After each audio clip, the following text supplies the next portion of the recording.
ტურნირი იყო მან პროფესიონალურ თაბძოლებში.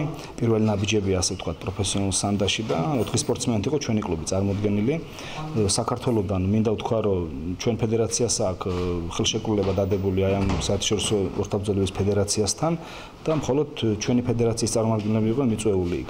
ასევე დაღესტნის და აზერბაიჯანის გუნდები მონაწილეობდნენ. გათამაშდა 4 წონით კატეგორიაში ქამრები და ამ 4 წონით კატეგორიიდან 2 ქამარი მოიპოვა ჩვენმა გუნდმა 75 და 52 კილოგრამ კატეგორიაში და დიდი მიღწევა ეს ვთვლი, იმიტომ რომ უკვე ერთი ქამრის მოპოვებაც ძალიან დიდი შედეგია და ჩვენ 2 წონაში წამოვიღეთ ქამარი. კლუბ რატის უახლოეს გეგმებშია 27-28 მაისს თბილისში საქართველოს ჩემპიონატზე უშუში და 8-9 ივნის რესპუბლიკურ ტურნირზე სანდაში ტატამის გლადიატორები მონაწილეობის მიღება. ტყიბულის კლუბი რატის მებრძოლებით იყო დაკომპლექტებული. ჩვენი გუნდი 4 სპორტსმენით იყო წამსდგარი ბაქოში. ივანე ბოჭორიშვილი, ლაშა ცქიფურიშვილი, შოთა დოხნაძე და გიგა თაბუკაშვილი სხვადასხვა წონით კატეგორიებში გამოდიოდნენ. ტურნირი მაღალ დონეზე იყო ორგანიზებული.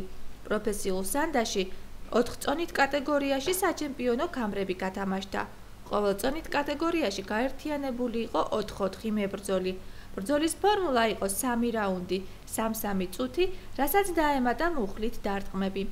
საქართველოს გუნდმა ბრწყინვალე დიასპარეზა და 4 გათამაშებული ქამრიდან 2 მოიპოვა. ქამრის მფლობელები გახდნენ ივანე ბოჭორიშვილი და ლაშა ცქიფურიშვილი. უნდა აღინიშნოს, რომ ივანე ბოჭორიშვილმა მესამე რაუნდში ტექნიკური ნოკაუტით გაიმარჯვა. შოთა დოხნაძემ და გიგა თაბუკაშვილმა კი მოიპოვეს მეორე და მესამე ადგილები. გამარჯვებულებს გადაეცათ საჩემპიონო ქამრები, თასები და ფულადი ჯილდოები. პრიზიორებს კი მედლები, თასები და დიპლომები.